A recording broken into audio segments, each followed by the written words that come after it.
Ladies and gentlemen, my name's Paul, and in this RegameTech.com video, we're going to be tackling and analysing tech news which, as usual, has popped up over the past 24 or so hours. We'll be starting things with Intel and the Coffee Lake range of processors, specifically news that there is actually a pin difference in the Coffee Lake range of CPUs, which explains why they are incompatible with the 200 series board or below. We'll get to that in a minute. Then we'll move over to AMD and the Ryzen 5 CPUs, because CPUs in the wild have actually been spotted with 8 cores, not 6, which is damn interesting to say the least. Then we'll move over to production, where TSMC are on track to build the world's first 3nm fabrication plant in Taiwan. And then we'll finish the video with some PlayStation news. Specifically, the PlayStation boss, Andrew House, is leaving Sony after 27 years of service. An awful long time. But we'll start out things, as I said, with Coffee Lake. LGA 1151 may be the same socket between Coffee Lake and Kaby Lake, as well as Skylake, of course, but they were incompatible. So in other words, if you were to plonk a Coffee Lake processor in your Kaby Lake motherboard, you would pretty much get no results. Now, that obviously angered a lot of people, and there were all kinds of theories.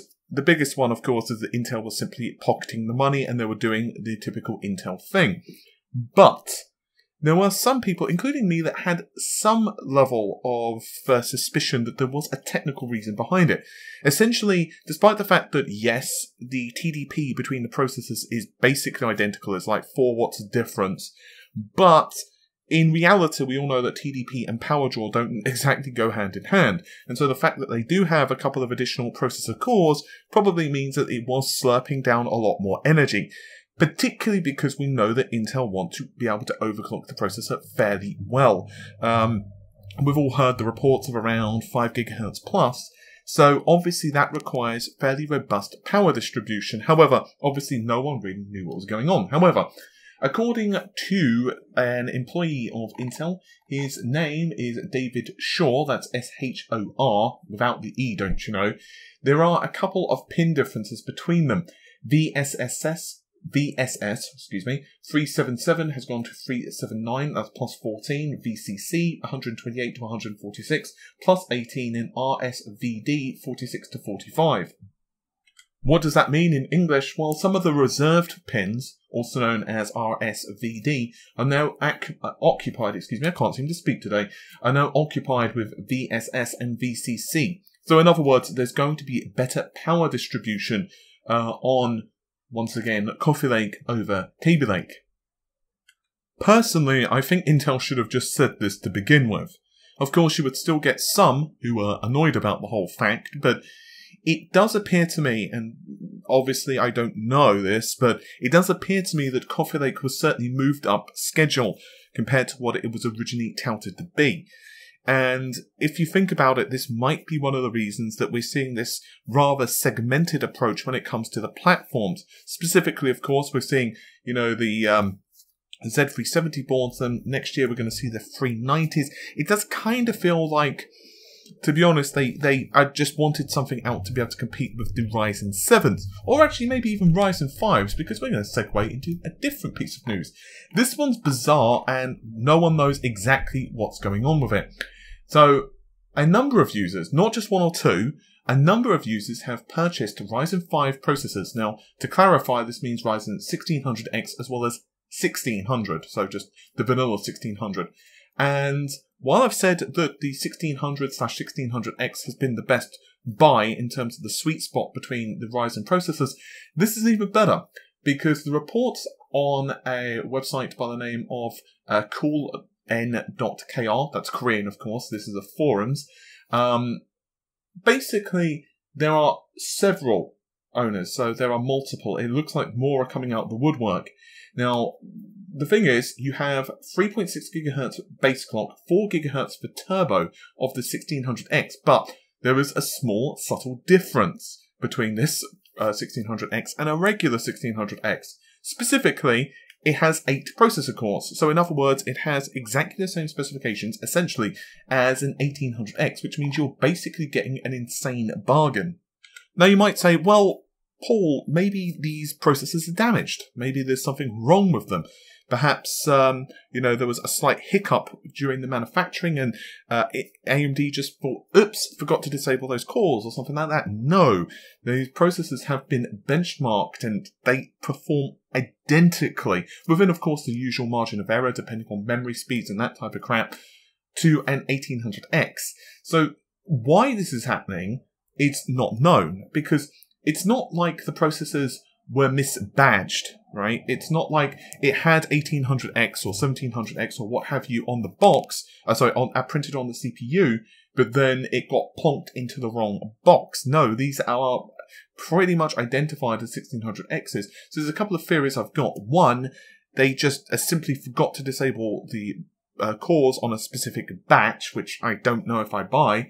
Two, they were just having really high demand for the 1600 series, and they just basically thought, screw it. And they pretty much just repackaged an 1800 to a 1600. Now, I do remember, a while ago I did cover this, that the yields for Ryzen processors are really good. So maybe that explains it. Unfortunately, there's not enough information for me to tell you a solid answer, but it is insane. And if you are, of course, looking for a Ryzen CPU and you are thinking of getting a Ryzen 5, don't expect to have 8 cores. But if you do, well, bloody well tell me. Anyway, next piece of news. TSMC, they're on track to build the world's first 3nm fabrication plant, and this is, of course, in Taiwan. Specifically, the Taiwanese Science Park, which is in southern Taiwan. So it would mean that the production likely won't start until around 2022. That is 3nm production, not production of the plant itself. Now, they have said that the 7nm yields are actually ahead of schedule, and it believes that they're going to be ramping this up within 2018. That's pretty damn insane.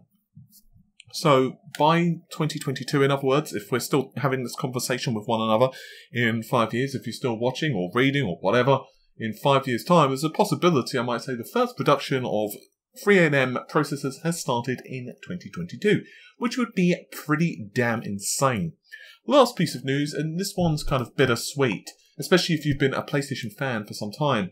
Sony have officially announced that the PlayStation president, of course, Andrew House, is leaving the company.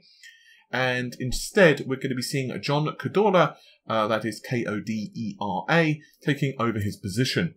We're going to have House not just leave, though. He's not just going to /G quit. Instead, he's going to basically ensure a smooth transition. So he's going to remain as like an advisory position and act as like the chairman at Sony Interactive Entertainment until the remainder of this year.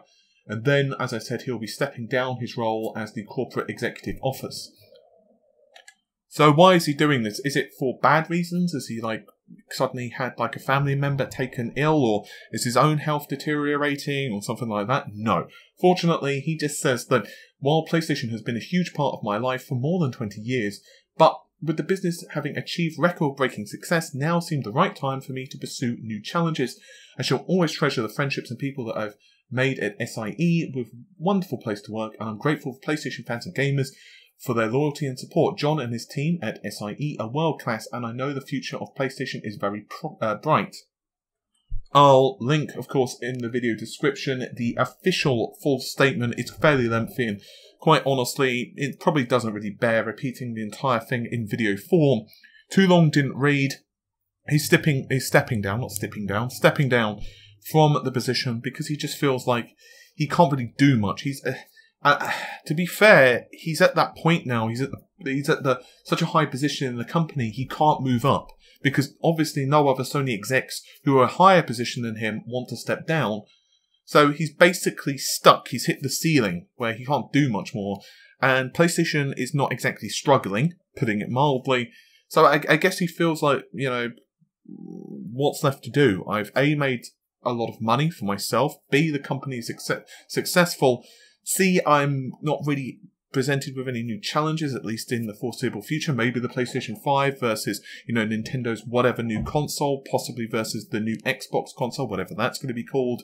Let's say this happens in 2021 or whatever.